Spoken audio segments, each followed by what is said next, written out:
Dinosaur हमारी धरती पर राज करने वाले सबसे विशालकाय जीव थे। इनकी कुछ प्रजातियां 120 फीट तक विशालकाय हुआ करती थी।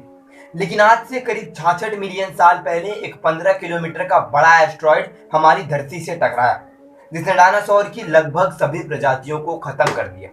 और आज इस वीडियो में हम जानेंगे डायनासोर से रिलेटेड कुछ हाइपोथेटिकल सवालों के जवाब, जैसे आखिर डायनासोर इतने बड़े कैसे हुए, क्या मॉडर्न टेक्नोलॉजी का यूज करके हम इंसान डायनासोर को फिर से जिंदा कर सकते हैं, और क्या अगर डायनासोर का मास एक्सटिंक्शन नहीं हुआ होता तो वो हम इंसानों की तरह ही इंटेलिजेंट होते और सोसाइटीज डेवलप करके रह पाते या नहीं। इन सभी सवालों के जवाब हम जानेंगे आज की इस वीडियो में। आज से करीब 245 से लेकर 66 मिलियन साल पहले वो दौर था जब डायनासोर हमारी धरती पर राज किया करते थे। करीब 14 करोड़ साल तक डायनासोर की अलग अलग प्रजातियों ने हमारी धरती पर राज किया, और इस पीरियड को 4 एरा में डिवाइड किया गया: मेसोइक एरा, टेरेसिक, जुरासिक और क्रिटेशियस पीरियड। इस दौरान डायनासोर की अलग अलग प्रजातियों ने हमारी धरती पर राज किया। अब ऐसा भी नहीं है कि मेसोइक एरा से पहले हमारे अर्थ पे लाइफ एग्जिस्ट नहीं करती। मेसोइक एरा से करोड़ों साल पहले पर्मियन पीरियड में भी हमारी धरती पे लाखों प्रजातियां हमारे समुद्रों और लैंड पे राज किया करती थी। पर्मियन पीरियड के दौरान साइनैप्सिड्स उस टाइम के मेन लैंड एनिमल हुआ करते थे, और इनके अंदर आते थे पेलिकोसॉरस और डेमिट्रोडॉन, जो कि उस टाइम हमारी धरती पे राज किया करते थे। ये कुछ हद तक आज के विशालकाय लिजार्ड प्रजाति की तरह नजर आते थे। लेकिन पर्मियन पीरियड में आज से 252 मिलियन साल पहले एक विशालकाय मास एक्सटिंक्शन होता है, और उसके बाद हमारी अर्थ की लगभग 96% जो लाइफ थी वो एक्सटिंक्ट हो जाती है, मतलब विलुप्त हो जाती है। इस मास एक्सटिंक्शन को द ग्रेट डाइंग के नाम से भी जाना जाता है, जिसे हमारी धरती का सबसे भयानक मास एक्सटिंक्शन कहा जाता है, क्योंकि इस मास एक्सटिंक्शन के बाद हमारी धरती से लाइफ लगभग खत्म सी हो गई थी। और इस मास एक्सटिंक्शन के बाद जो एनिमल्स बचे थे उन्हीं में से एक थे डायनासोर मॉर्फस नामक जीव, जो कि कैट साइज के रेप्टाइल्स थे और ये काफी तेज गति से भागा करते थे। डायनासोर मॉर्फस को ही डायनासोर का पूर्वज माना जाता है। आज से करीब 230 मिलियन साल पहले इन्होंने इवोल्यूशन के जरिए ट्रू डायनासोर्स का रूप लिया, और उसके बाद धीरे धीरे सौरोपोड्स और कार्निवरस डायनासोर में खुद को इवॉल्व करते गए। ऐसे में अब अगला सवाल ये कि क्या अगर मास एक्सटिंक्शन के चलते डायनासोर्स का अंत ना हुआ होता तो ऐसी कोई संभावना थी कि डायनासोर इवोल्यूशन के जरिए हम इंसानों की तरह इंटेलिजेंट होकर सोसाइटीज डेवलप कर पाते।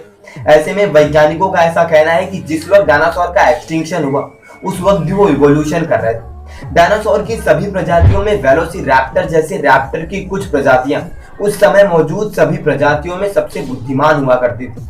वेलोसिरैप्टर के पास ना सिर्फ सबसे बड़ा ब्रेन था, साथ ही साथ इनकी सेंस भी सबसे ज्यादा थी। और ऐसा कहा जाता है कि अगर ये इसी तरह इवोल्यूशन करते रहते तो आने वाले समय में ये हम इंसानों की तरह ही प्राइमेट्स का रास्ता अपना लेते, जहाँ ये टूल्स डेवलप करना सीख जाते, कम्युनिकेशन कर पाते और सोसाइटीज भी डेवलप कर लेते। वैज्ञानिकों के अनुसार जुरासिक मूवी में दिखाई गई चीजें गलत नहीं।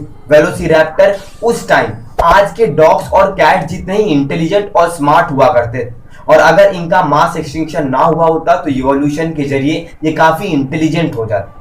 हालांकि इसमें कई सारे अगर मगर आते हैं, लेकिन अगर थियोरेटिकली देखा जाए तो अगर डायनासोर्स का एक्सटिंक्शन ना हुआ होता तो ये हम इंसानों की तरह ही एक इंटेलिजेंट स्पीसीज होते। तो क्या हम मॉडर्न टेक्नोलॉजी का यूज करके डायनासोर्स को फिर से जिंदा कर सकते हैं?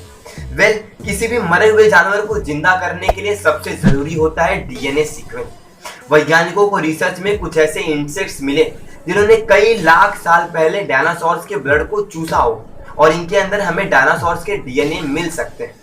और ऐसा कयास लगाया जा रहा है कि इसके जरिए हम डायनासोर्स को फिर से जिंदा कर सकते हैं। लेकिन ये एक अधूरी सच्चाई। दरअसल दुनिया में जिस तरह हर एक चीज की एक एक्सपायरी डेट होती, बिल्कुल उसी तरह डीएनए की भी एक एक्सपायरी डेट होती है, और उसके बाद डीएनए डिग्रेड होना शुरू हो जाता है।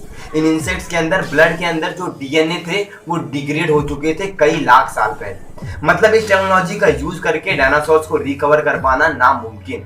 हाँ, हम इस टेक्नोलॉजी का यूज करके कई हजार साल पहले विलुप्त हुए डोडो और वॉली मैमूथ जैसे एनिमल्स को रिकवर कर सकते हैं, लेकिन डायनासोर को रिकवर कर पाना बहुत मुश्किल, या फिर यूं कहें कि ना के बराबर है।